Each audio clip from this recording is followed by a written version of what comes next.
శ్రీరామ రామ రామేతి రమే రామే మనోరమే సహస్రనామ తత్తుల్యం రామనామవరాననే.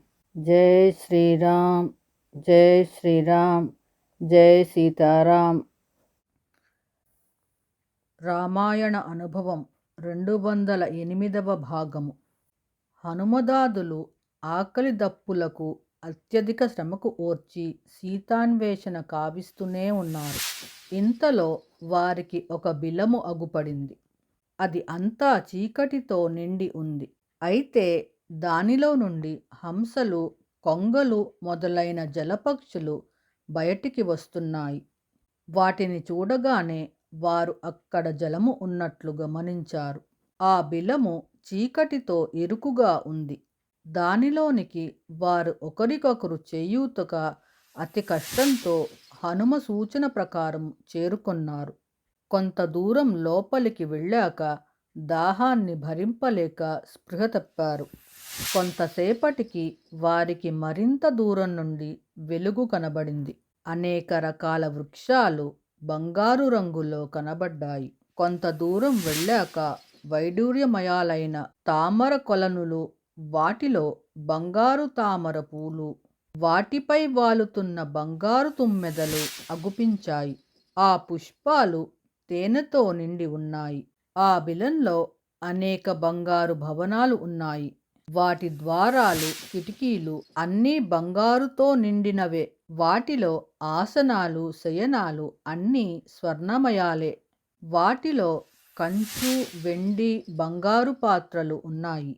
చందనము, అగరు వంటి పరిమళ ద్రవ్యాల గుబాళింపులు నాసికాపూటాలకు హాయినిస్తున్నాయి. వాటికి చుట్టుపక్కల కాంతిమంతముగా దీపాలు వెలుగుతున్నాయి. ఆ వెలుగులో వారికి నారచీరలు కట్టుకొని జింక చర్మాన్ని ధరించి ఉన్న ఒక తాపస స్త్రీ దర్శనమిచ్చింది. ఆశ్చర్యంతో ఆమెను సమీపించి, అమ్మా, నీవెవరు?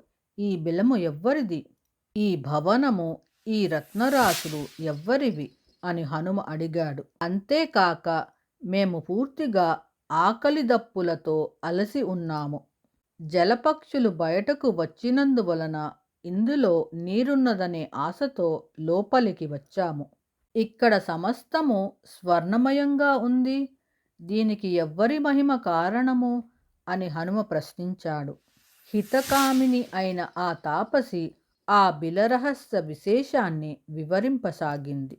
త్రిపురాధిపతి అయిన మయుడు పరమశివుని చేత త్రిపురములు దహింపబడిన తరువాత ఈ బిలాన్ని, ఈ సువర్ణమయ భవనాన్ని నిర్మించుకున్నాడు. దానవ శిల్పి అయిన మయుడు విశ్వకర్మ భవన నిర్మాణాన్ని అత్యంత విచిత్రంగా కావించాడు. ఈ మయుడే రావణుని పట్టమహిషి అయిన మండోదరి తండ్రి. మయుడు అత్యంత సౌందర్య విలసితమైన ఈ భవనంలో హేమ అనే అప్సరసతో కలిసి జీవింపసాగాడు. ఈ విషయాన్ని తెలుసుకున్న మహేంద్రుడు తన వజ్రాయుధంతో మయుని సంహరించాడు. అత్యంత విషాదభరిత అయిన హేమకు బ్రహ్మ దివ్య శరీరాన్ని, శాశ్వత భోగాలను, ఈ హిరణ్మయ భవనాన్ని ప్రసాదించాడు. సంగీత నాట్య విశారద అయిన హేమ తరచుగా అనేక స్థలాలకు వెళ్తూ ఉంటుంది. ఆమె మిత్రురాలైన నేను మేరు సావర్ణిక మహర్షి తనుజను. నా పేరు స్వయంప్రభ. నేను నా తపశ్శక్తిచే ఈ భవనాన్ని రక్షిస్తుంటాను.